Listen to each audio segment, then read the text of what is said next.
إن الحمد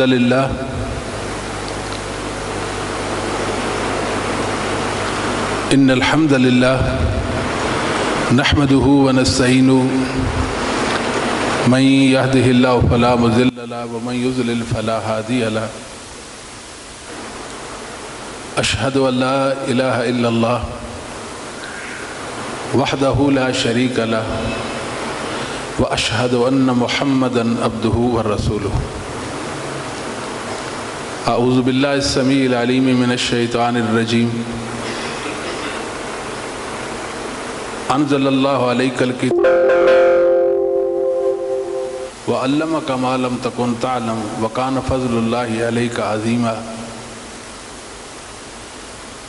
رب اشرح لي صدري ويسر لي أمري واحلل عقدة من لساني يفقهوا قولي اللهم انفعني بما علمتني وعلمني ما ينفعني وزدني علما اللهم إني أعوذ بك من شر ما عملت ومن شر ما لم أعمل اللهم إني أعوذ بك من شر سمعي ومن شر بصري ومن شر لساني ومن شر قلبي ومن شر مني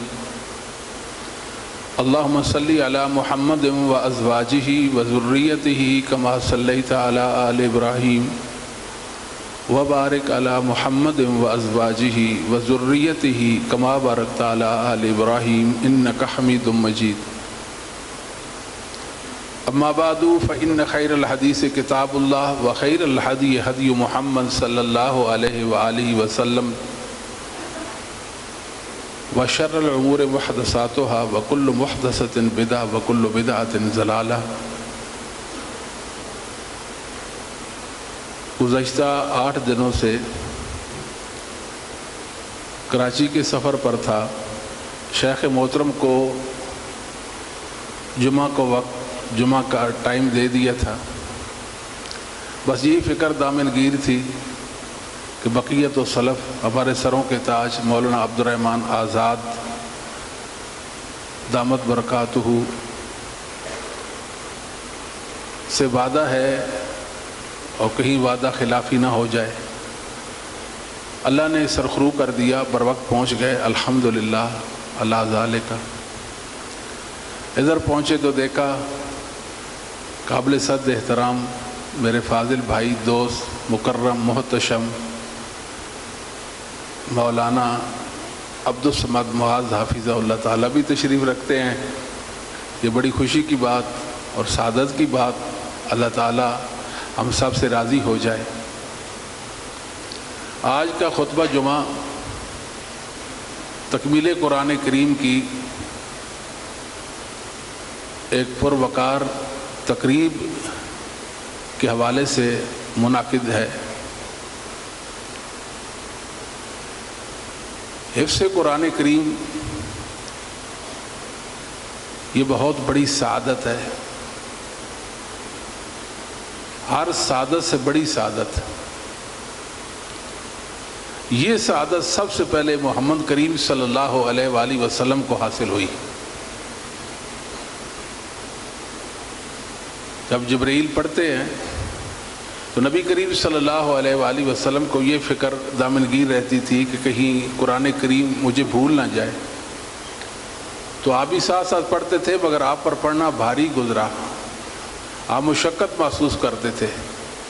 اللہ تعالیٰ نے آپ کو تسلی دی کہ میرے محبوب آپ نے پڑھنا نہیں ہے. ان علینا جمع و قرآن فاذا قرأنا فاتبع قرآن ثم ان علینا بیانا. اس کو آپ کے سینہ مبارک میں جمع کرنا، آپ کی زبان مبارک پر اسے جاری کرنا اور اس کا بیان کرنا یہ ہمارے ذمہ ہے. قرآن کریم یہ محمد کریم صلی اللہ علیہ وسلم کو اللہ تعالیٰ نے جتنے معجزات نصیب فرمائے تھے ان میں سب سے بڑا معجزہ ہے. جیسے آپ نے فرمایا کہ ما من الانبیاء نبی الا اوتی. نبیوں میں جن انبیاء کو معجزات عطا کیے گئے، یہ بھی یاد رکھیں کہ یہ معجزہ کا جو لفظ ہے یہ بعد میں معتزلہ وغیرہ نے یا فلاسفہ نے یہ استعمال کیا. بعد میں اہل اسلام بھی اس لفظ کو استعمال کرنے لگے. حقیقت میں معجزہ کے لیے قرآن کریم نے آیت کا لفظ استعمال کیا، آیات۔ تو اس معجزہ کو لوگ دیکھتے، ایمان لے آتے۔ انما کان الذی اوتیت وحیا اوحاہ اللہ الی فارجو ان اکون اکثرہم تابعا یوم القیامہ۔ اللہ نے مجھے بھی معجزہ عطا فرمایا، اور جو میرا معجزہ ہے وہ وحی ہے۔ اللہ نے مجھ پر وحی کی، اس معجزہ کے وجہ سے، اس معجزہ کے طفیل یا بدولت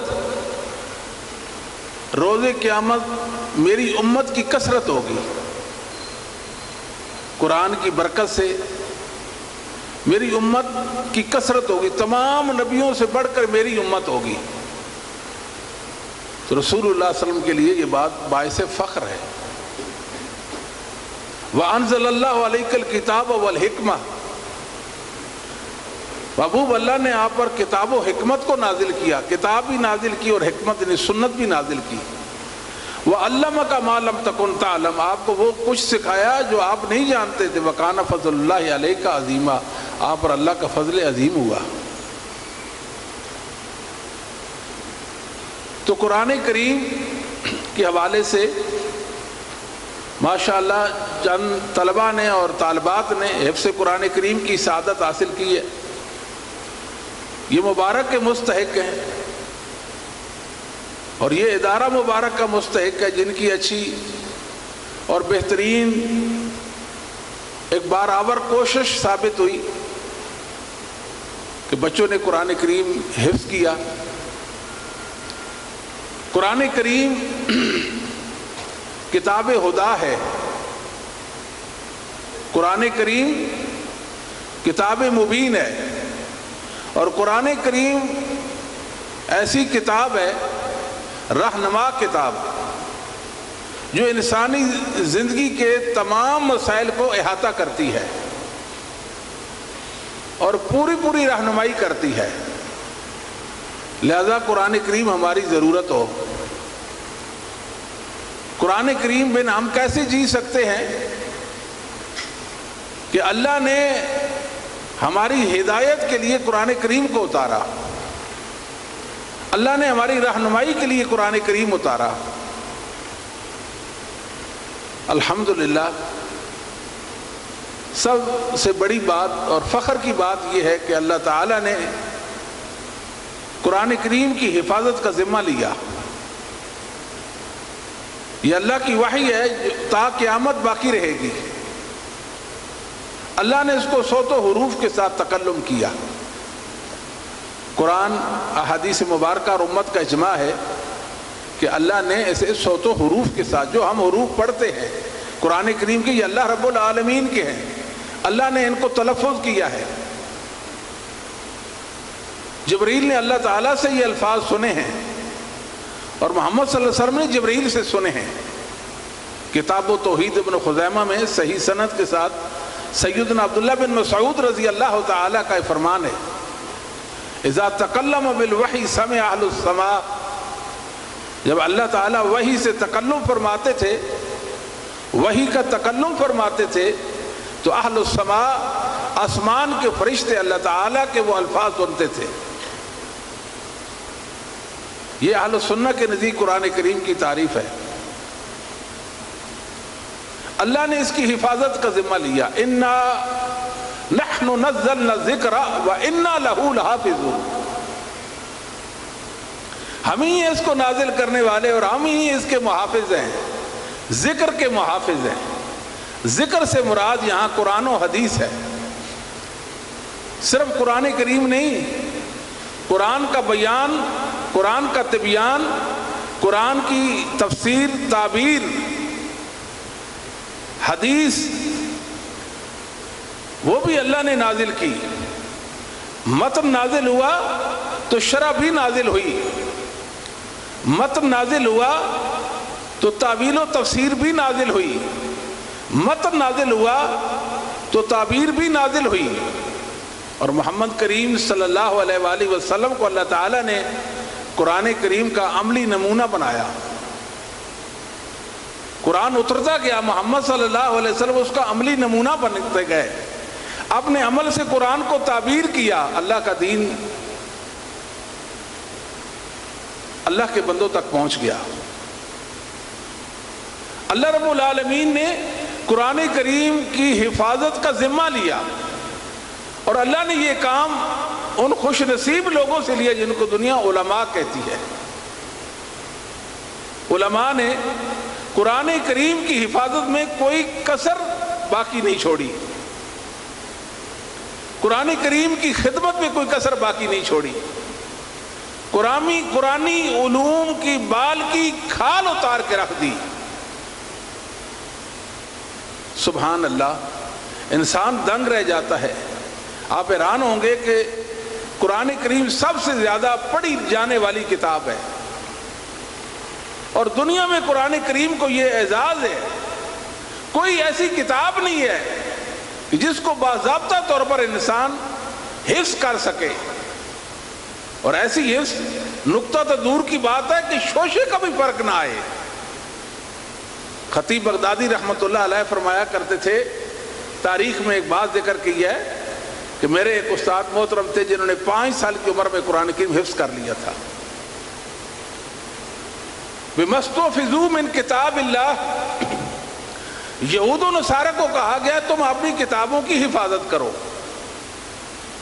انہوں نے بجائے حفاظت کرنے کی کتابوں کو ضائع کر دیا، نالائق ثابت ہوئے۔ اور ہیں امت کے علماء قراء اعظام جنہوں نے قرآن کریم کے ساتھ والانہ محبت کا ایسا اظہار کیا کہ پوری دنیا میں اس کی کوئی نظیر اور مثال نہیں ملتی ہے۔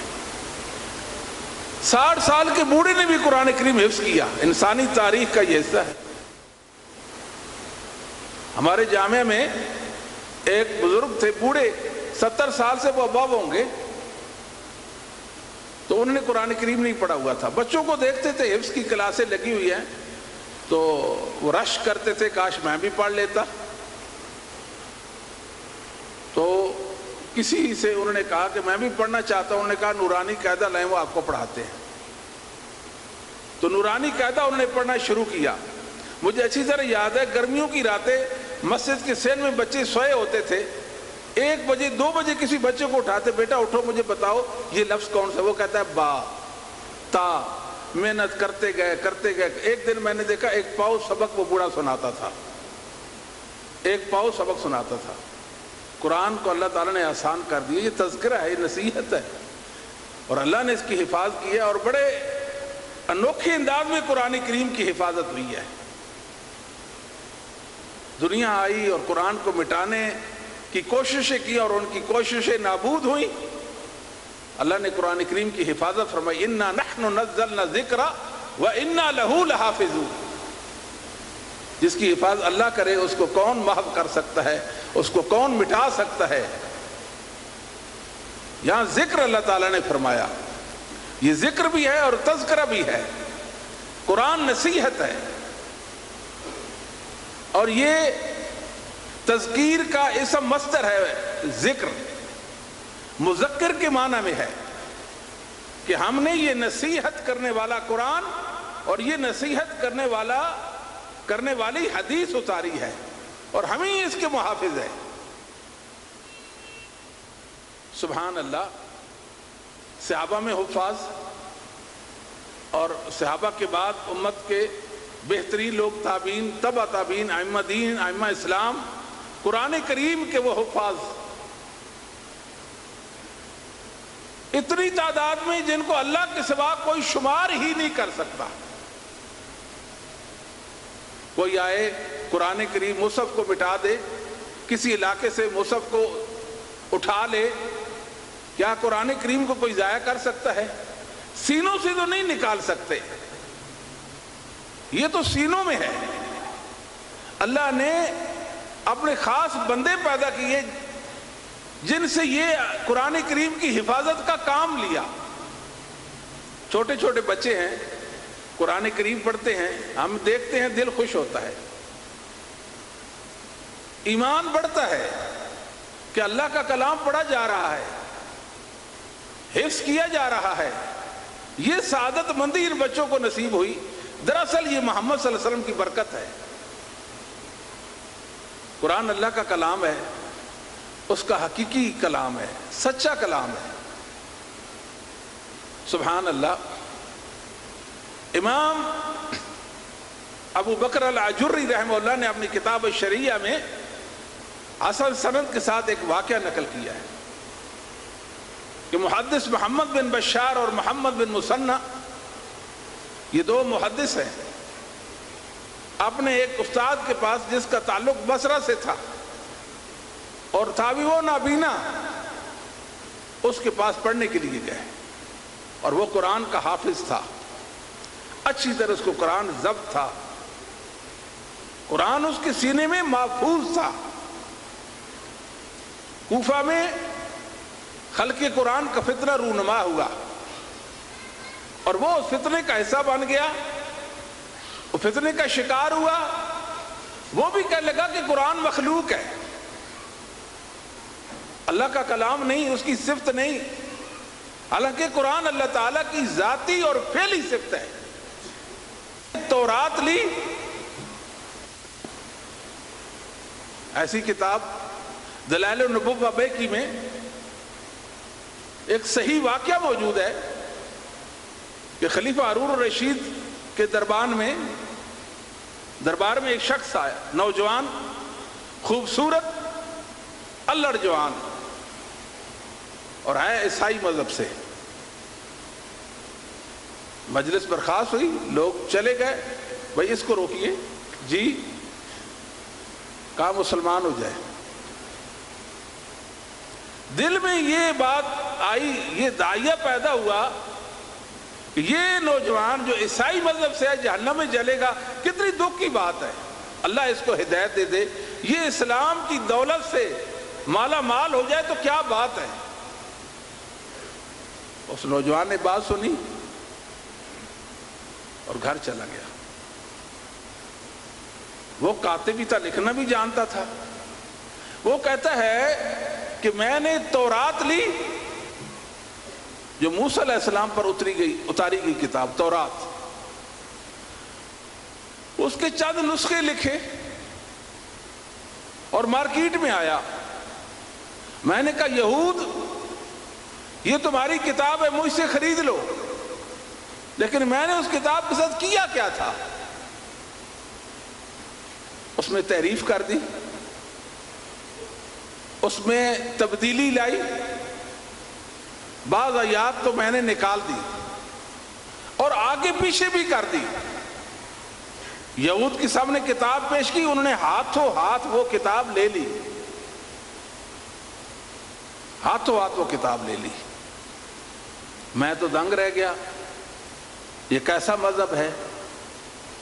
گھر آیا، اپنے مذہب کی کتاب انجیل، اس کے چند نسخے لکھے، اس کے ساتھ بھی یہی برتاؤ کیا، آیات نکال دی، آگے پیچھے کر دی، تحریف کر دی، کچھ باتیں اپنی طرف سے ایڈ کر دی۔ مارکیٹ میں کتاب لے کر آیا، میں نے کہا نصارہ یہ تمہاری کتاب ہے، مجھ سے لے لو، ہاتھوں ہاتھ مجھ سے کتاب لے لی۔ پریشان ہوا، یہ کیا ماجرا ہے؟ جس مذہب میں ہوں اس مذہب کی کتاب کا یہ احوال ہے، یہ کوئی کتاب ہے؟ یعنی میری باتیں جو میں نے اس میں تحریف کر دی ہے، پھر بھی اس نے مذہبی کتاب سمجھ کر اس کو لے لیا۔ واپس آیا تو میں نے قرآن کریم کے چند نسخے لکھے، آیات بعض نکال دی اور آگے پیچھے بھی کر دی، تحریف بھی کر دی، تبدیلی بھی کر دی، مبدل بنا دیا قرآن کریم کو، محرف لے کر آیا۔ مسلمانوں یہ تمہاری کتاب ہے، مجھ سے خرید لے جاؤ اس کو۔ مسلمانوں نے نظر التفات بھی نہیں کی، دیکھا بھی نہیں میری طرف، یہ اللہ کا کلام نہیں ہے۔ بس یہی بات تھی جو میرے مسلمان ہونے کا باعث بنی، میں مسلمان ہو گیا۔ مسلمانوں نے بڑی محنت کے ساتھ، محبت کے ساتھ قرآن کریم کی حفاظت کی ہے، اور سب سے بہترین صورت حفاظت کی حفظ کی ہے۔ مسلمانوں نے حد کر دی ہے، حد کر دی ہے۔ لاکھوں کروڑوں دنیا میں حفاظ قرآن کریم کے گزرے جن کو قرآن کریم حفظ ہے۔ پچھلے دنوں مجھے ایک ساتھی بتا رہے تھے، ایک چھوٹی سی بچی، اس کا نام خدیجہ بتایا، 7 سال کی عمر میں قرآن کریم حفظ کر لیا۔ 7 سال کی عمر میں، کتنی بڑی سعادت ہے، بہت بڑی سعادت ہے۔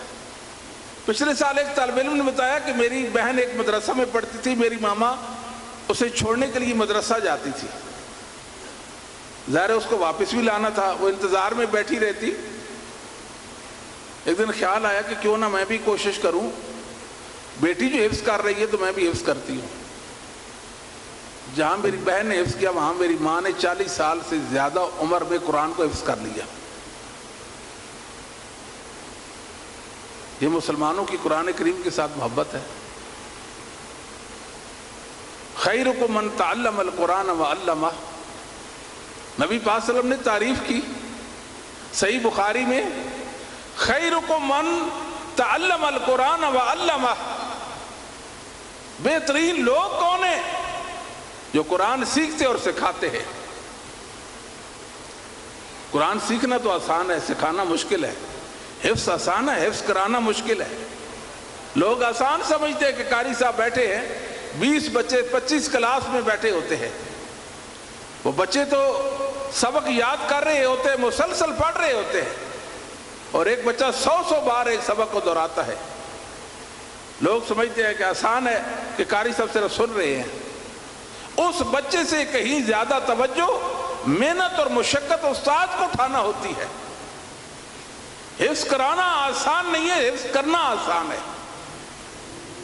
اللہ تعالیٰ ان قرائے اعظام کو جزائے خیر دے جو قرآن کریم کی خدمت میں لگے ہوئے ہیں۔ وہ ہمارے لیے اعزاز کا باعث ہے، عزت کا باعث ہے کہ وہ اللہ کے گھروں میں اللہ کے گھروں کی رونق ہے، اور اللہ کے گھروں کی آبادی اور قرآن کریم کی تعلیم کو عام کر رہے ہیں۔ من یرد اللہ بہ خیرا یفقہہ فی الدین، یہ پہلا زینہ، پہلی سیڑھی ہے تفقہ فی الدین کی، قرآن کریم کا حفظ کرنا۔ من یرد اللہ بہ خیرا یفقہہ فی الدین، من شرطیہ اور خیرن نکرہ ہے اور شرط کی سیاق میں آ گیا، معنی عموم کا پیدا ہو گیا ہے۔ ہر خیر جس کا نام خیر ہے، اللہ جسے وہ عطا کرنا چاہتے ہیں، جسے نوازنا چاہتے ہیں، اسے تفقہ فی الدین، دین میں فہم عطا کر دیتے ہیں۔ 4 باتیں ہیں قرآن کریم کے حوالے سے۔ قرآن کریم کا حفظ قرآن کریم، قرآن کریم کا فہم، عمل اور نشر، یہ 4 باتیں، اور مسلمانوں نے کما حقہ الحمدللہ ان 4 باتوں کو اپنایا۔ جہاں حفظ کیا وہاں قرآن کریم کا فہم بھی حاصل کیا، اللہ کی مراد کو بھی پایا، قرآن کریم کے فیض کو عام کیا، حفظ کے حوالے سے بھی اور فہم کے حوالے سے بھی، عمل کے حوالے سے بھی اور نشر کے حوالے سے بھی۔ کوئی کوتاہی نہیں کی مسلمانوں نے اس حوالے سے، کوئی کوتاہی نہیں کی۔ الحمدللہ اس پر مسلمان جتنا فخر کرے اتنا کم ہے۔ امام شافعی رحمہ اللہ کا ایک فرمان ہے، فقیہ والمتفق کا خطیب کی، من حافظ القرآن عظمت قیمتہ، مت سمجھے کہ یہ عام حیثیت کا بچہ ہے، یہ دوسروں سے ممتاز ہو گیا ہے، یہ حافظ القرآن ہے۔ اللہ تعالیٰ نے اس کے سینے میں اپنا قرآن جمع کر دیا ہے، اور یہ سعادت اول رسول اللہ صلی اللہ علیہ وسلم کو نصیب ہوئی، اور پھر اللہ نے اس سعادت کو عام کر دیا کہ میرے محبوب آپ سعادتوں کا، عظمتوں کا استعارہ ہیں، آپ کو ماننے والے، آپ پر ایمان لانے والے بھی اس سے بہرہ مند ہوتے رہ جائیں گے۔ یہ بڑے اعزاز کی بات ہے۔ قرآن کریم کا حفظ، فہم، عمل اور نشر، تبلیغ، نشر و اشاعت، لوگوں تک قرآن کریم کی تعلیم کو عام کرنا۔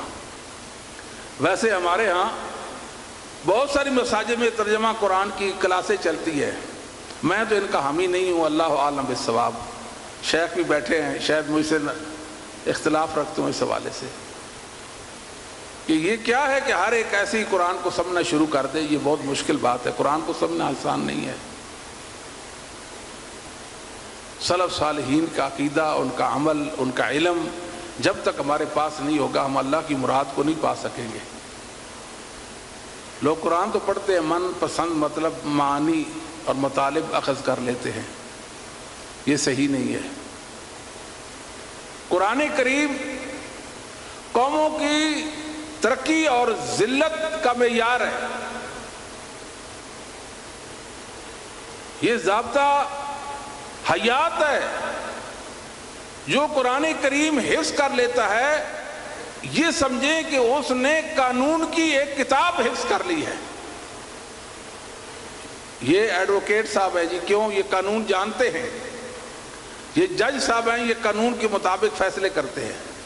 ان کو قانون حفظ تو نہیں ہوتے، مگر یہ وہ ایڈوکیٹ اور یہ وہ جج ہیں جن کو قرآن کریم کے حفظ کی سعادت حاصل ہے. جہاں سے چاہیں پڑھیں گے، جہاں سے چاہیں سنائیں گے الحمدللہ. اور پھر قرآن کریم کو صحیح پڑھنا. میں تو چونکہ دیہات میں پیدا ہوا، ہمارے ہاں وہ تعلیم کا سلسلہ نہیں تھا. جو ادھر بزرگ امام مسجد صاحب تھے بیچارے، جیسے وہ پڑھتے تیسے ہی ہم پڑھتے ہیں. توجہ نہیں دی اس پر. بڑی عمر میں مدرسہ میں گئے، کام زیادہ تھے. یہ کام تو ضروری اور اہم تھا مگر نہیں ہو سکا. میرے نزدیک حفظ قرآن کریم سے بڑھ کر کوئی عمل نہیں ہے. اور جس کو اللہ تعالیٰ اپنا کلام صحیح پڑھنے کی توفیق دے دے وہ اس پر اپنے رب کا شکر ادا کرے، وہ فخر کرے اس بات پر کہ میرے اللہ نے مجھے اپنا کلام صحیح پڑھنے کی توفیق عنایت کی ہے. سیدنا عمر بن خطاب رضی اللہ تعالیٰ کا دور ہے. ٹوٹی پھوٹی باتیں ہیں میری صحیح مسلم میں کہ نافع بن عبد الحارث کو سیدنا عمر نے مکہ کا گورنر بنایا اور وہ عثمان مقام پہ سیدنا عمر سے ملاقات کرتا ہے. آپ یہاں کیسے مکہ کا گورنر اور یہاں پھر رہا ہے؟ یہ کیا؟ میں نے ابن ابزہ کو اپنا نائب بنایا. ابن ابزہ کون ہے؟ مولا من موالینا، ہمارے غلاموں میں غلام ہے. آپ نے ایک غلام کو اپنا نائب بنا دیا، مکہ کا گورنر بنا دیا. فرمایا انہو قارئ لکتاب اللہ. وہ کوئی معمولی حیثیت کے انسان نہیں، قرآن کریم کا قاری ہے اور علمی میراث کا ماہر ہے. سیدنا عمر رضی اللہ تعالیٰ سے رہنا نہیں ہوا، فوراً بول پڑے کہ تمہارے نبی نے سچ فرمایا ان اللہ یرفع بہذا الکتاب، ان اللہ یرفع بہذا الکتاب ویضع بہ آخرین.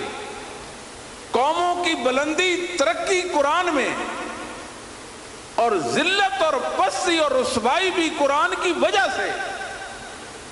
قرآن پر عمل کریں گے، قرآن سیکھیں گے، قرآن حفظ کریں گے، قرآن کی تعلیم کو عام کریں گے، اللہ ترقی دیں گے، خوشحالی آئے گی، آسودگی ہوگی، معاشرہ میں خیر اور بھلائی ہوگی، اہل علم ہوں گے، اہل فضل معاشرہ میں ہوں گے، لوگوں کی بہتر رہنمائی ہو سکے گی اور اللہ رب العالمین کی اتاری گئی کتاب کے ساتھ ان کی رہنمائی ہوگی. یقیناً اس کے فوائد ہیں. اگر لوگوں نے صرف بس سے پشت ڈال دیا اور قرآن کریم کو بھول بھلا گئے اور قرآن کریم کے برعکس چل دیے اور اس کی طرف توجہ نہ دی، پھر ذلت اور رسوائی ان کا مقدر ٹھہرے گی. یہ نبی پاک صلی اللہ علیہ وآلہ وسلم کا فرمان گرامی ہے. میرے بچوں، آپ نے قرآن کریم حفظ کیا، بہت بڑی سعادت آپ نے پائی ہے. آپ نے اللہ سے تعلق کو مضبوط کرے. اللہ کا اتنا بڑا انعام ہے، انعام سے انسان محروم بھی ہو جاتا ہے، نعمتیں سلب بھی ہو جاتی ہیں. آپ معمولی حیثیت کے نہیں رہ گئے،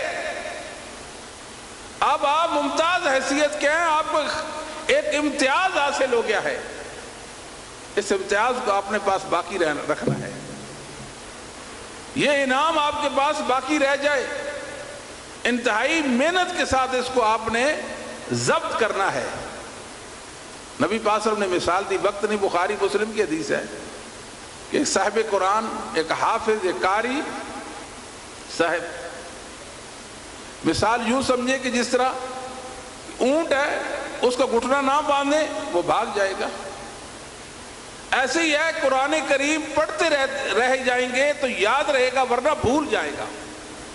یہ بات نبی پاک صلی اللہ علیہ وسلم نے مثال کے ساتھ فرمائی ہے، اور آپ نے فرمایا کہ من قرأ القرآن اذا قرأ صاحب القرآن فقرأه باللیل والنہار، حافظ قرآن دن رات قرآن کریم پڑھتا ہے، ذکر اس کو یاد رہتا ہے، وَإِذَا قَامَ صاحب القرآن فَقَرَأَهُ بِاللَّيْلِ وَالنَّهَارِ ذَكَرَهُ وَإِذَا لَمْ يَقُمْ بِهِ نَسِيَهُ، جب اس کا قیام اس کے ساتھ نہیں کرتا اس کو بھول جاتا ہے۔ سارا سال پڑھتے رہیں، مصلی نہ سنائیں، آپ کو حافظ کہلوانے کا بھی حق نہیں ہے۔ حافظ ہوتا ہی وہ ہے جو مصلی سنائے،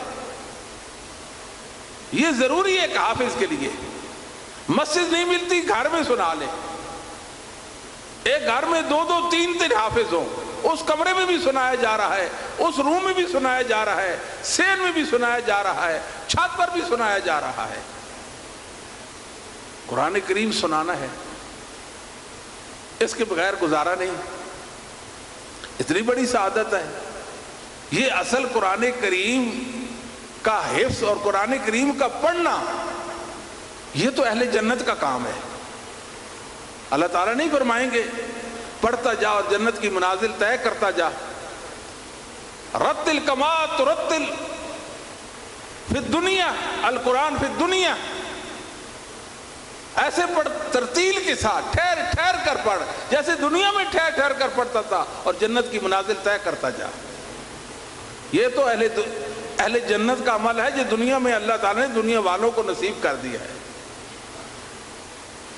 تو میرے بیٹا قرآن کریم پر توجہ دیں گے، کوئی دن ایسا نہ ہو جس دن آپ کسی نماز میں قرآن کریم کا بیشتر حصہ نہ پڑھیں۔ قیام میں قرآن یاد رہتا ہے ورنہ بھول جائے گا، اور بخاری مسلم کی حدیث نبی پاک صلی اللہ علیہ وسلم نے مثال دی ہے، بئس للرجل ان یقول نسیت سورۃ کہتا و کہتا و آیا کہتا و کہتا و نسیت آیا کہتا و کہتا۔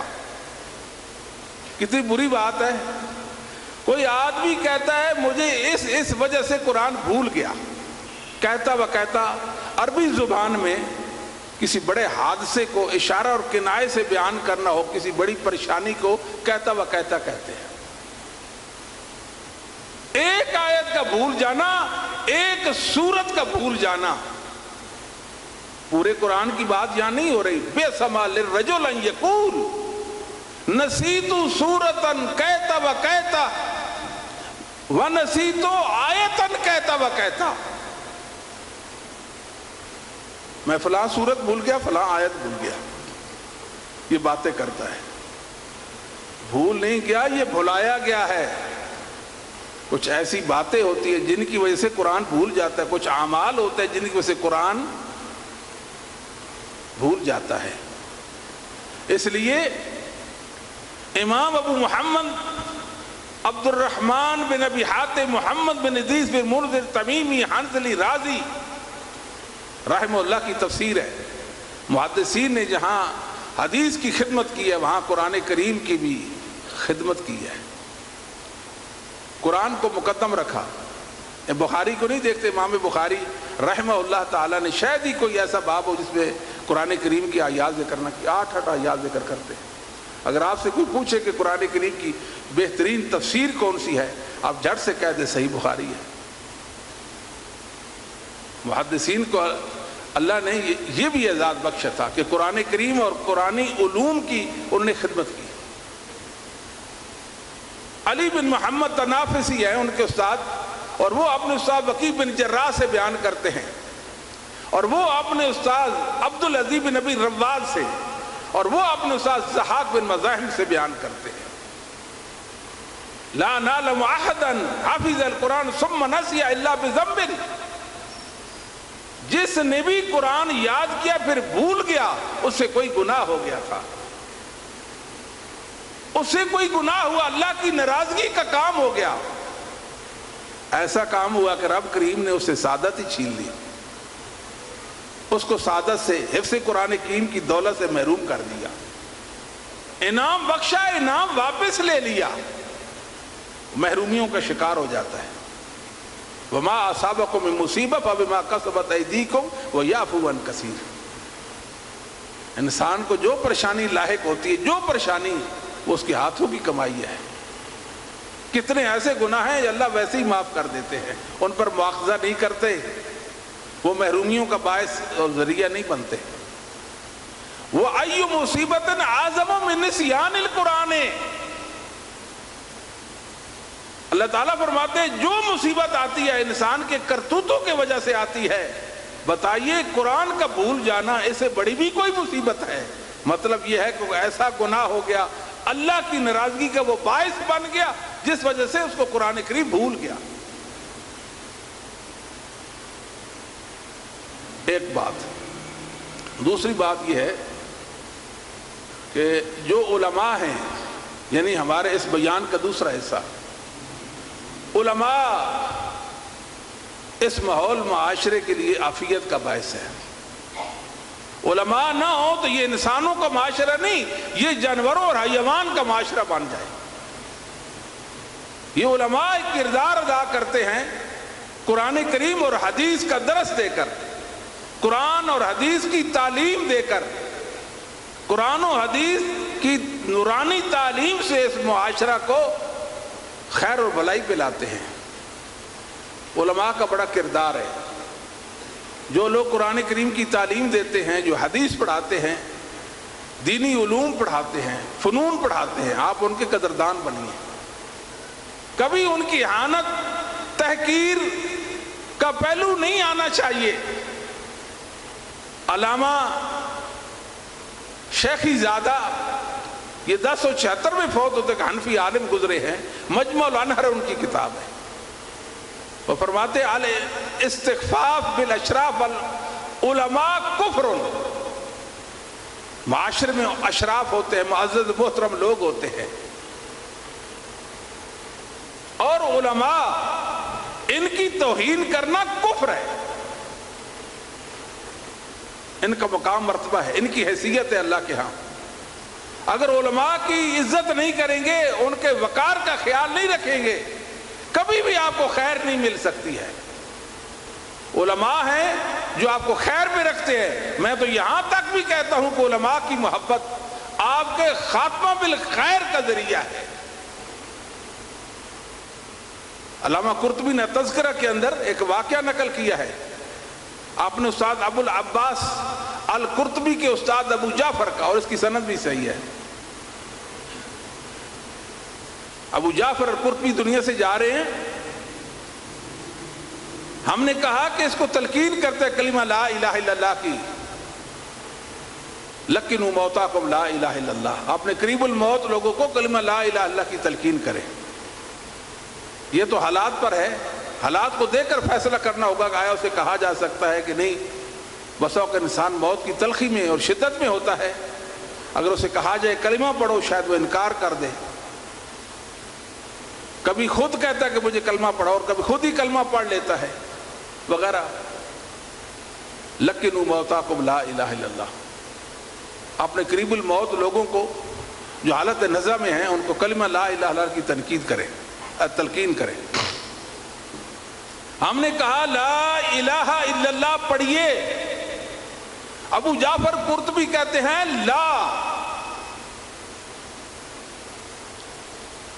ہماری پریشانی کی حادی نہ رہی کہ یہ کیا ہوا کہ ہم اسے کلمہ لا الہ کا پڑھنے کا کہتے ہیں اور یہ کہتا ہے لا نہیں۔ پھر ہم نے کہا لا الہ الا اللہ پڑھیے، اس نے کہا لا، کیا مانا؟ نہیں، اللہ دنیا سے جا رہا ہے، لا الہ پڑھنے سے انکاری ہو گیا۔ تھوڑا سا افاقہ ہوا، ہم نے کہا آپ نے لا الہ الا اللہ پڑھنے سے کیوں انکار کیا؟ اللہ کے بندو، میں نے کب انکار کیا تھا؟ میری دائیں جانب شیطان آیا، مجھے کہتا یہودی ہو کے مر جا، یہودیت بہترین دین ہے۔ میں نے کہا لا، نہیں مرتا۔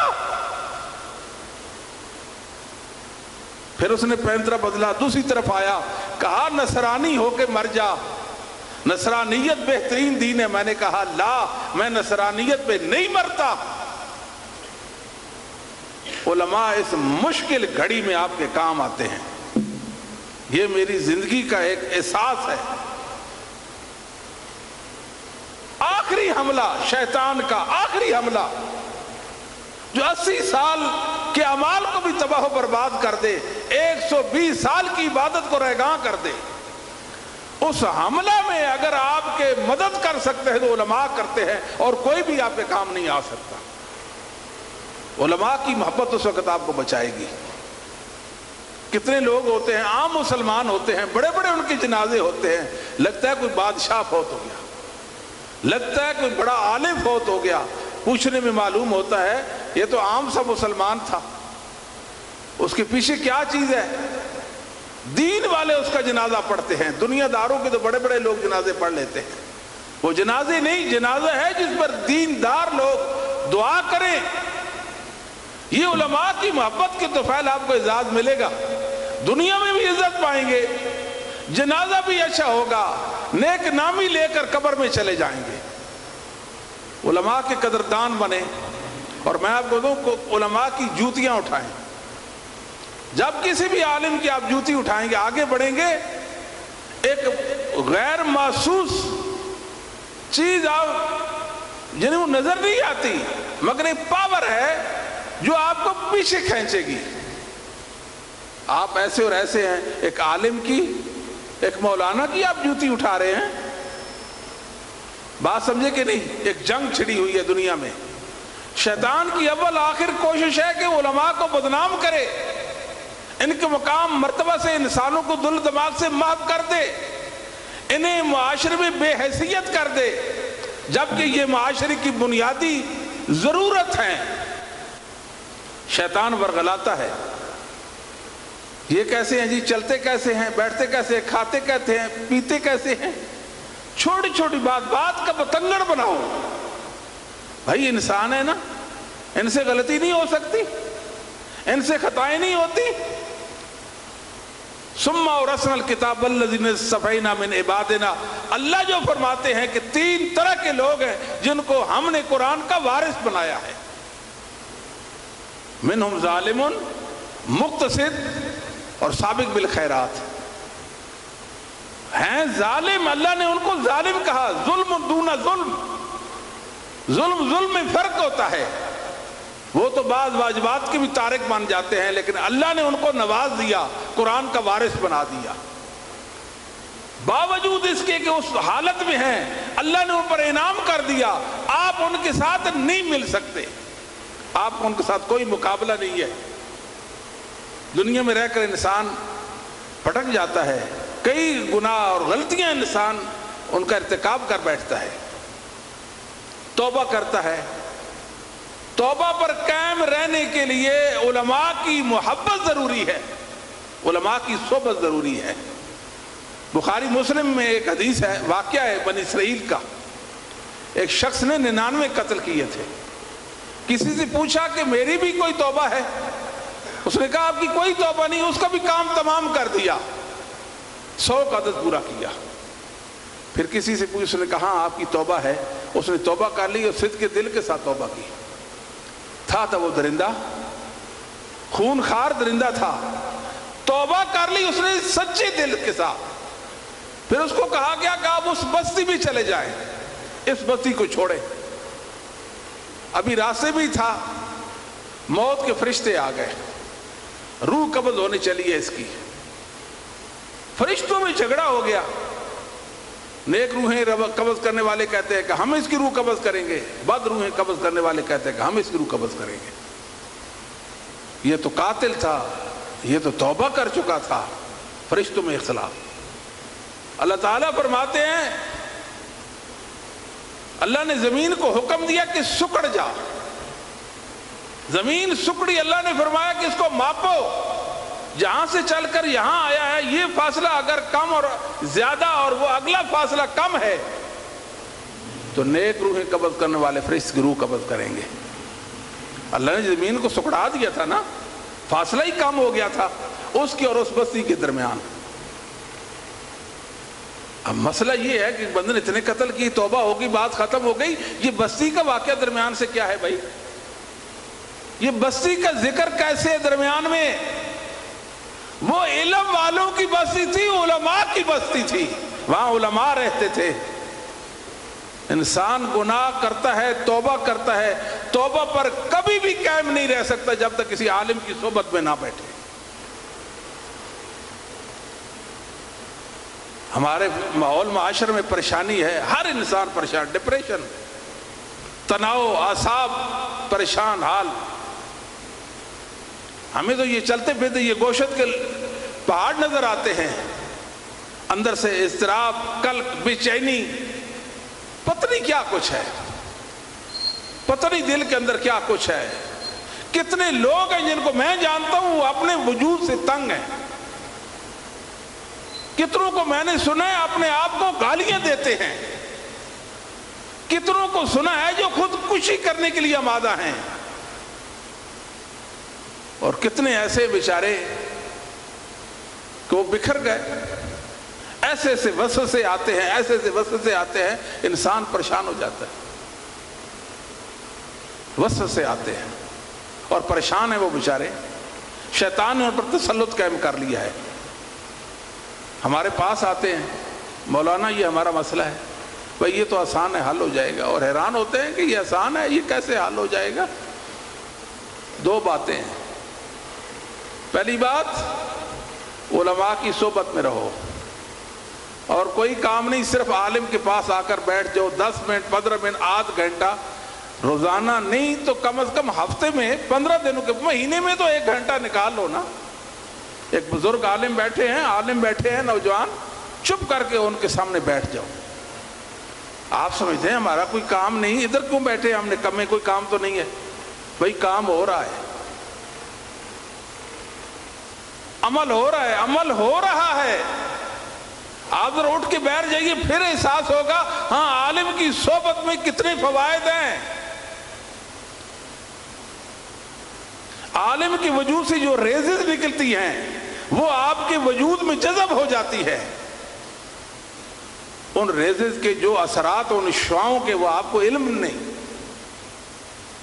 عالم کے پاس بیٹھے رہ جائیں۔ دوسرا، قرآن کریم پڑھا کریں، قرآن کریم کی بکثرت تلاوت کریں۔ تیسری بات کوئی بھی نہیں ہے، آپ پریشانی دیکھیں پہاڑ سے بھی بڑی ہے، مصیبت دیکھیں، تکلیف کا اندازہ لگائیں، مگر حل اس کا علماء اور قرآن، علماء کے پاس بیٹھنا ہے اور قرآن کی تلاوت کرنی ہے، بس سب کچھ ٹھیک ہو جائے گا۔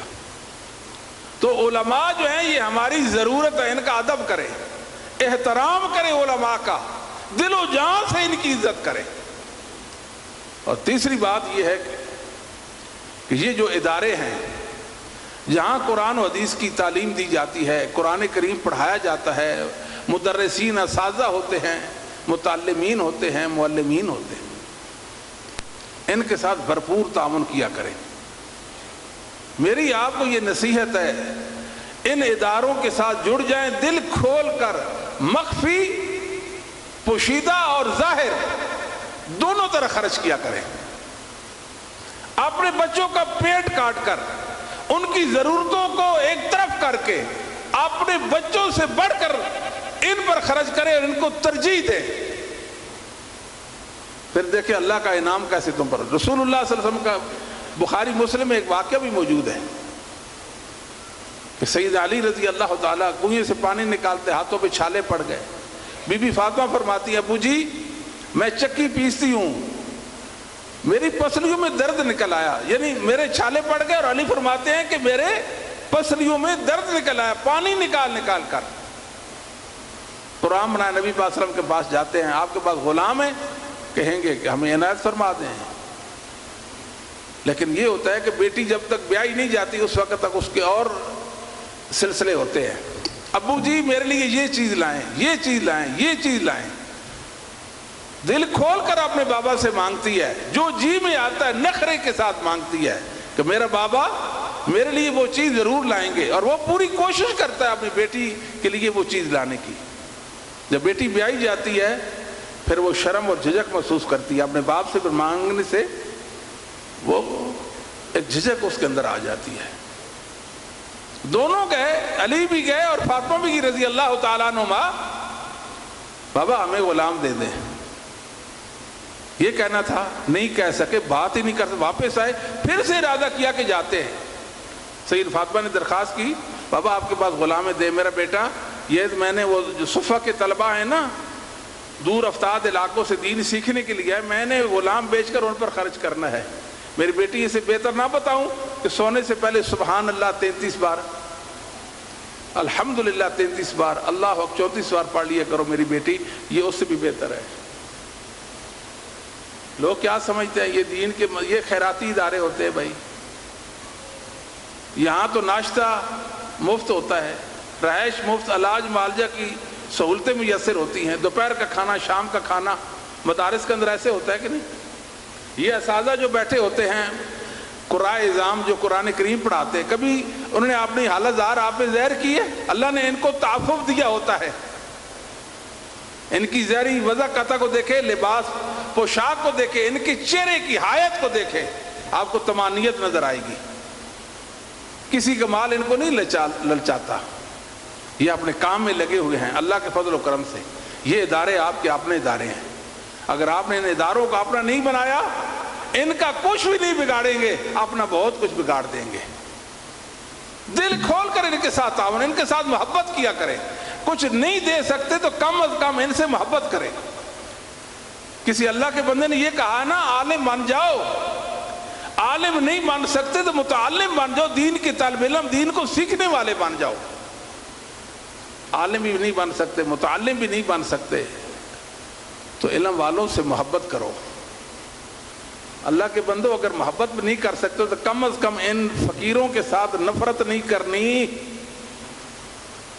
نفرت نہیں کرنی ان کے ساتھ. شیطان حملے کرے گا آپ پر، آپ کو ورغلائے گا، علماء کے بارے میں آپ کو بدظن کرے گا. آپ نے کبھی اس کے فتنے میں نہیں آنا، ان اداروں کے ساتھ جڑ جانا ہے. ان کی کامیابی، کامرانی، یہ آپ کی اپنی کامیابی و کامرانی ہے. حقیقت میں یہ آخرت کو بنا رہے ہیں. ہم تو چند روپے خرچ کر دیتے ہیں. روز قیامت اللہ تعالیٰ جب اجر دیں گے، ایک حافظ آگے پتہ نہیں کتنے لوگوں کو حفظ کرا دے گا. سب کا اجر و ثواب ہمارے حصے میں آئے گا، سب کا اجر و ثواب ہمارے حصے میں آئے گا. کاش ہم ان پر سب کچھ لٹا دیتے. یہ عظیم لوگ ہیں اللہ کی، یہ ہمارا سرمایہ ہیں. میں اپنے دل کی بات بتا، کتنے بچے ایسے ہوتے ہیں میں ان کو دیکھتا ہوں ماشاءاللہ. پہلے ہوتا تھا کوئی معذور بچے لوگ مدرسہ میں داخل کرا دیتے تھے. پہلے ہوتا تھا کہ کوئی شکل و صورت میں اچھا نہیں، اس کو داخل کرا دے. اب تو لوگ ماشاءاللہ صحت مند خوبصورت بچے دین کے لیے وقف کرتے ہیں. میں کراچی کا ایک شخص کے کہتا ہے میری 7 بیٹیاں، ہمارا ایک بھائی ادھر، 7 بیٹیوں کے بعد اللہ نے مجھے 3 بیٹے دیے، تینوں کو عالم بناؤں گا. کتنی بڑی قربانی ہے ایک باپ کی. میں یہ بات سنی تو سوچتا رہے گا اس بات پر. اللہ کا انعام ہوا، اللہ نے اولاد کی نعمت سے، مادینہ تو پہلے تھی، اب نرینہ نصیب ہو گئی ہے، مگر جذبہ کیا ہے؟ ان کو میں حافظ بناؤں گا. لیکن یہاں رک کر میں ایک اور بات عرض کر دوں. علامہ غزالی رحمہ اللہ فرمایا کرتے تھے، یہ اللہ نے جو بچہ ہوتا ہے چھوٹا، اس کی دل جو ہے لوح و تختی کی مانند، اس تختی پر سب سے پہلے قرآن لکھیں. ایک بچہ اگر وہ حافظ نہیں بنتا، والدین اس کو حافظ نہیں بناتے تو وہ خائن ہے، خیانت کرتے ہیں. وہ بچے میں خیانت کی، بیٹی کے معاملے میں خیانت کر دی. ہر بیٹا، ہر بیٹی حافظ، حافظہ. 10 بیٹے ہیں تو 10 بیٹے آپ کے حافظ. ضروری نہیں کہ وہ آگے جا کر وہ عالم دین بنے، وہ پروفیسر بنے، ڈاکٹر بنے، انجینئر بنے، تاجر بنے، زمیندار بنے. لیکن بچے کا حافظ ہونا انتہائی ضروری ہے، اس کی صلاحیتیں ابھرے گی اس کے. پھر آپ یہ نہیں دیکھیں کہ میرا بیٹا میٹرک میں پڑھتا ہے، پتہ نہیں اس کی کوئی کمپارٹمنٹ نہ آ جائے، فیل ہی نہ ہو جائے نالائق، پھر یہ فکر ختم ہو جائے گی. پھر فکر کیا رہے گی؟ اس کی فرسٹ پوزیشن سے سیکنڈ پوزیشن نہ آ جائے. یہ قرآن کی برکت ہے. ماشاءاللہ آپ حافظ کے باپ بن جائیں گے، آپ کا بیٹا حافظ ہوگا. تھوڑی بات ہے یہ کہ قرآن مقدس کا میرا بیٹا حافظ ہے، سبحان اللہ، میری بیٹی حافظہ ہے. یہ اصل سرمایہ ہے، یہ صدقہ جاریہ ہے، یہ بہترین کوشش ہے. لہذا ہر بچے کو حافظ بناؤ، ہر بچی کو حافظ بناؤ بلا امتیاز. ذہین ہے تب، غبی ہے تب، اس کو حافظ بناؤ. ایک صاحب تھے، خود انجینئر تھے، اپنے بیٹے کو لے کر ہمارے مدرسے میں لائے. تو میں نے کہا یہ کیا جی، آپ تو خود انجینئر ہیں اور یہاں بچے کو لے کر آتے. میں نے بہت کوشش کی اور ڈاکٹروں نے یہی مشورہ دیا سے حفظ قرآن کریم کرایا جائے. اس کو سبق یاد نہیں ہوتا، سکول کا انگلش اردو حساب جو بھی پڑھتے ہیں وہ نہیں پڑھتا. ایک دن آیا ماشاءاللہ، کیا وہ نوجوان میں نے دیکھا، اور وہ سعودی عربیہ میں اس نے ایف اے اس وقت کر لیا تھا. مدرسہ کی برکت نصیب ہو گئی نا، وہ بچہ لائق ہے، اس کے اندر کوئی صلاحیت ہی قرآن کی برکت سے ابھر گئی، وہ لائق ہو گیا. تو ضروری ہے ان کے قدردان بن جائیں، ان کے اساتذہ کے، ان بچوں کے. جو بچہ حفظ کرتا ہے وہ حافظ ہی ہے نا. باپ کہتا ہے نا حافظ جی، کتنا اچھا لگتا ہے، دل خوش ہوتا ہے. میں عرض کرتا ہوں کہ میں دیکھتا ہوں چھوٹے چھوٹے بچے حفظ کر رہے ہوتے ہیں، پڑھ رہے ہوتے ہیں، حدیث پڑھ رہے ہوتے ہیں، اور کبھی کبھی میں رو پڑتا ہوں، میرے اللہ کبھی یہ تیرے دین کا بڑا مجاہد بن جائے گا، جرنیل بنے گا، تو اس سے اپنے دین کے غلبے کا کام لے گا، لیکن ہم تو مٹی میں چلے جائیں گے. اللہ ہمیں خبر کون دے گا؟ تو قادر ہے نا، ہمیں بتا دے گا کہ یہ تیرا بندہ تیرے دین کو غالب کرنے کے لیے کوشش میں ہے. یہ اصل ہے. اللہ کے دین کے ساتھ محبت کریں سچے دل کے ساتھ، دل کی اتھاہ گہرائیوں کے ساتھ دین والوں سے محبت کرنی ہے. آپ نے علماء کا قدردان بننا ہے. اور بچوں یہ بات یاد رکھنی، جو آپ نے سیکھ لیا، پڑھ لیا، حفظ کر لیا، آپ سیکھیں اس کو، اس کا فہم حاصل کریں، اور فہم کے بعد پھر عمل کرنا ہے. میرے بیٹا امام سیدنا ابو الدرداء رضی اللہ تعالیٰ کے قول ہے، جن کا نام امیمر تھا، فرمایا کرتے تھے کہ مجھے اس بات کا خوف نہیں ہے کہ روز قیامت اللہ مجھ سے پوچھے کہ ما عملتا فی ما جہلتا، جس چیز کا علم نہیں اس پر عمل کیا کیا. تو میرے پاس تو عذر ہوگا نا، میں جانتا نہیں تھا، مجھے تو پتہ ہی نہیں تھا عمل کیسے کرتا. خوف اس بات کا میرا اللہ مجھ سے یہ پوچھ لے کہ ما عملتا فی ما علمتا، اپنے علم پہ کتنا عمل کیا. ذمہ داری بڑھ جاتی ہے. پر بیٹا یاد رکھو آپ عزت والے لوگ ہو، اور چار عزت والے، چار محدثین کا ایک واقعہ میں آپ کو عرض کرتا ہوں، ایمان افروز واقعہ ہے، اور چاروں کا نام محمد ہے. تاریخ ابن عساکر، تاریخ دمشق جس کو کہتے ہیں، اس میں صحیح سند سے واقعہ مذکور ہے. محمد بن اسحاق ابن خزیمہ، محمد بن ہارون رومانی، محمد بن نصر المروزی، امام بخاری رحمہ اللہ تعالی سے جن کا تعلق. اور چوتھے کون ہے؟ محمد بن جریر الطبری، محدث، مفسر، فقیہ، ادیب. کیا شان رکھتے تھے. چاروں ایک جگہ پڑھنے کے لیے گئے، توشہ ختم ہو گیا. اب کیا کریں؟ کس سے مانگیں؟ مانگنے سے تو ہم رہے، ہم کسی سوال ہی کسی سے نہیں، ہمیں کوئی جانتا پہچانتا ہی نہیں ہے. ایک ڈیوٹی لگائی کہ آپ نے ہمارے کھانے کا بندوبست کرنا ہے. وہ کہاں سے کرے گا؟ وضو کیا، 2 رکعتیں پڑھی، اللہ سے سوال کیا. وقت کا حاکم کو خواب آیا، مسجد میں 4 مہمان آئے ہیں اللہ کے، ان کو کھانا کھلاؤ.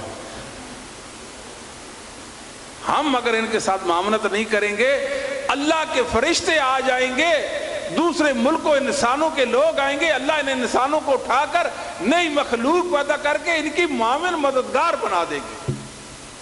ان کے ساتھ تعاون، حقیقت اپنے آپ کے ساتھ تعاون ہے. ان کے ساتھ محبت دراصل اپنے وجود سے اپنے آپ سے محبت ہے، ان کے ساتھ انصاف اپنے وجود سے اپنے آپ سے انصاف ہے۔ اللہ تعالیٰ نے ان کو بے نیازی دی ہوتی تھی، یہ معمولی حیثیت کے انسان نہیں ہے، مت سمجھیں یہ اللہ کے گھروں کو آباد کرتے ہیں، یہ ماحول معاشرے کی ضرورت ہے۔ فلولا کان من القرون من قبلکم اولو بقیۃ ینہون عن الفساد فی الارض، بھئی تم نے عالم ہی پیدا کوئی نہیں کیے، اتنا بگاڑ، معاشرہ بے رہ ربی کے شکار ہو گیا، ہر طرف فساد ہی فساد، بگاڑ ہی بگاڑ ہے۔ کہاں گئے علماء، علم والے کہاں گئے ہیں جو کسی معاشرے کی بنیادی ضرورت ہوتی ہے، جو اللہ کے دین کو ثابت کرتے ہیں اور غالب کرتے ہیں، وہ تو ہیں ہی نہیں۔ ہاں پہلی امتوں کے کوئی باقی ماندہ علماء تمہیں ہوتے تو کم از کم زمین سے یہ فساد تو ختم کرتے، تو قرآن نے ثابت کر دیا ہے زمین پر فساد اگر ختم ہو سکتا ہے تو علماء کے کردار سے، ان کے وجود سے ختم ہوگا۔ مت سمجھے کہ کوئی بڑا فلاسفی آئے گا، بڑا کوئی مدبر پیدا ہو جائے گا، انسانوں کی فلاح صلاح کی بات کرے گا، معاشرے کو بہترین معاشرہ تشکیل پا جائے گا، ممکن ہی نہیں ہے۔ کسی کے پاس کوئی ضابطہ، کوئی قانون نہیں ہے سوائے اس کے اس ماحول معاشرے کے اندر قرآن و حدیث کی تعلیم کو عام کر دیں، علماء پیدا کریں۔ آخری بات، اللہ رب العالمین ان کی مدد کیسے فرماتے ہیں؟ امام ترمذی رحمۃ اللہ علیہ نے امام محدث ابن جریج کا ایک واقعہ نقل کیا، یہ مکہ کے محدث اور مفتی ہے، عطا بن ابی رباح رحمہ اللہ جو مکہ کے مفتی، ان کے یہ شاگرد ہے۔ ایک سائل آیا، مجھے کچھ دیجئے، اچھا اس کو 1 دینار دے دے۔ تھیلی اٹھائی، شیخ صاحب اس میں تو 1 ہی دینار ہے، اگر اس کو دے دیا آپ کیا کریں گے؟ آپ کے گھر والے، بیوی بچے، ان کا کیا بنے گا؟ باتیں کیوں کرتے ہو؟ میں نے جو کہا اسے دے دو، دے دیا، کچھ بھی نہیں، 1 دینار تھا وہ دے دیا۔ اتنے میں شخص آیا، کہتا ہے آپ ابن جریج کون ہے؟ انہوں نے کہا وہ بیٹھے ہیں فلاں علاقے سے، ایک آدمی نے یہ تھیلی آپ کو بھیجی ہے۔ تھیلی کھولی، انڈیلا سکے نکلے، سکے نکلے، آتیت واحدن فردہ اللہ علیک وزادک 50۔ کتنے سکے نکلے؟ 51، 50 اور 1 51 سکے نکلے۔ ایک وہ جو دیا، اللہ نے 50 زائد دے دیے۔ اللہ ان کی مدد کرتا ہے۔ ہم جو ان کے ساتھ کریں گے اپنے لیے کریں گے، ان کے ساتھ جو کریں گے وہ اپنے لیے کریں گے۔ اللہ تعالیٰ سے دعا کرتے ہیں اللہ تعالیٰ ہمیں قرآن کی محبت نصیب فرمائے اور صحیح معنوں میں قرآن کریم کو سمجھنے کی ہمیں توفیق نصیب فرمائے، اور قرآن کریم پر اللہ تعالیٰ بجات اور عمل کی بھی توفیق دے، اور قرآن کریم کی دعوت و تبلیغ اور اس کے نشر اور اس کو عام کرنے کی اللہ تعالیٰ میں توفیق نصیب فرمائے۔ یہ ٹوٹی پھوٹی چند باتیں تھیں، میں نے آپ کے گوش گزار کی، اصل میں یہ نصیحتیں تھیں اپنے آپ کو، آپ بھائیوں اور بزرگوں کو۔ اللہ سے دعا کرتے ہیں اللہ تعالیٰ ہم جو کہتے ہیں اس مطابق اللہ ہمیں عمل کی توفیق نصیب فرمائے، جو سنا ہے اللہ اس مطابق عمل کی توفیق دے۔ اقول قولی ھذا استغفر لی ولکم ولسائر المؤمنین والمؤمنات والمسلمین والمسلمات۔ ان الحمد للہ نحمده ونستعینه من يهده الله فلا مضل له ومن يضلل فلا هادي له، اشهد ان لا الہ الا اللہ وحدہ لا شریک له واشهد ان محمدا عبدہ ورسولہ۔ آج کی خطبہ جمعہ کا لب لباب یہ ہے کہ ہمیں اپنے آپ کو قرآن کریم سے جوڑنا ہوگا، اپنے بچوں کو قرآن کریم کی تعلیم سے راستہ پیراستہ کرنا ہوگا، اور ساتھ ساتھ قرآن کریم کو سمجھنا، اس پر عمل کرنا اور پھر اس کی تبلیغ کرنا، یہ ہمارا دینی اخلاقی حق ہے۔ اللہ تعالیٰ سے دعا ہے اللہ تعالیٰ ہمیں یہ حق بجا طور پر پورا کرنے کی توفیق نصیب فرمائے۔ اما بعد فإن خیر الحدیث کتاب اللہ وخیر الہدی ہدی محمد صلی اللہ علیہ وآلہ وسلم